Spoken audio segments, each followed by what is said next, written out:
Welcome to the channel அம்மா சமையல் ஆரோக்கியம். இன்றைக்கி சித்ரா அமாவாசை. எல்லோரும் கும்பிட்டுருக்கீங்க அப்படின்னு நினைக்கிறேன். இன்றைக்கி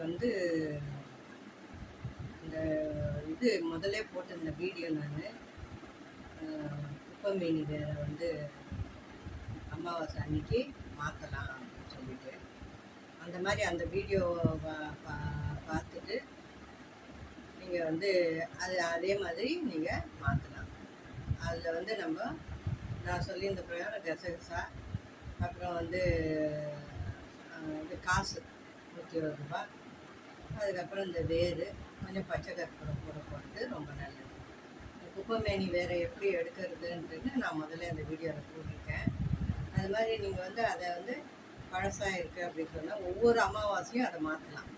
நீங்கள் மாற்றி வச்சுக்கலாம். அதே மாதிரி உங்களுக்கு பர்ஸில் வச்சுக்கணுன்னாலும் சரி, இல்லை நீங்கள் நகை வைக்கிற இடம், பணம் வைக்கிற இடம், பூஜை ரூமு எதுனாலும் வைக்கலாம். ஆனால் அதெல்லாம் வேர் மட்டும் வச்சா போதும்.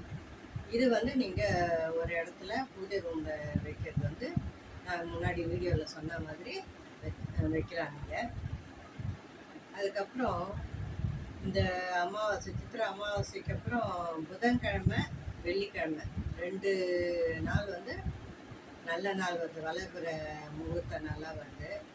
அதே மாதிரி முதல்ல நான் வீடியோவில் சொன்ன மாதிரி கயிறு மாற்றிக்கிறவங்க, மாங்கல்யம் மாற்றிக்கிறவங்க பழசாயிட்டு இருந்தால் மாற்றிக்கலாம். அதாவது ஒரு வருஷத்துக்கு ஒரு தடவை மாற்றிக்கிறது நல்லதுன்னு பெரியவங்க சொல்லுவாங்க. அந்த மாதிரி நீங்கள் புதன்கிழமை, இந்த வளர்ப்புற புதன்கிழமை, வெள்ளிக்கிழமை நாள் ரொம்ப நல்லது. வெள்ளிக்கிழமை ரொம்ப நல்லா இருக்குது நாள். அன்னைக்கு மாற்றிக்கிறதால மாற்றிக்கலாம். இன்னொன்று சில விஷயங்களை நான் ஷேர் பண்ணிக்கணும்னு விரும்புகிறவங்ககிட்ட. இந்த கல்யாணம்ன்றது ஆயிரங்காலத்து பயிருன்னு சொல்லுவாங்க பெரியவங்க. அதுக்கேற்ற மாதிரி சில விஷயங்களை என்னோட அனுபவத்தில் இந்த பொண்ணு கொடுத்த பொண்ணு எடுக்கிறது இதெல்லாம் கொஞ்சம் தவிர்த்தா நல்லாயிருக்கும் அப்படின்ற மாதிரி தோணுது எனக்கு. ஏன்னா நிறைய ஃபேமிலியில் நான் பார்த்துருக்கேன். இந்த மாதிரி எடுக்கும்போது நிறைய கஷ்டப்படுறாங்க. அதை நான் நேர்லேயே பார்த்துருக்கேன். அப்புறம் இன்னொன்று, ஒரு வீட்டில் ஃபங்க்ஷன் நடத்துனாக்கா 2 ஃபங்க்ஷனை ஒரே நாளில் ஒரே இடத்துல நடத்தாதீங்க. வேறு நாளில் நடத்துனா அதுவும் ரொம்ப நல்லது. இதெல்லாம் எனக்கு என் அனுபவத்தில் நான் பார்த்துருக்க தொட்டு நான் ஷேர் பண்ணிக்கணும்னு விரும்புகிறேன். நம்ம வீட்டு பிள்ளைங்களாக இருந்தால் கூட தனித்தனியாக இப்போ ஒரு காது குத்துறதோ, மொட்டை அடிக்கிறதோ தனித்தனியாக இப்போ நிறைய ஒரு குழந்தைங்க வச்சுருக்காங்க. இல்லை 2 குழந்தைங்க வச்சுக்கிறவங்க தான் இங்கே பிரச்சனை.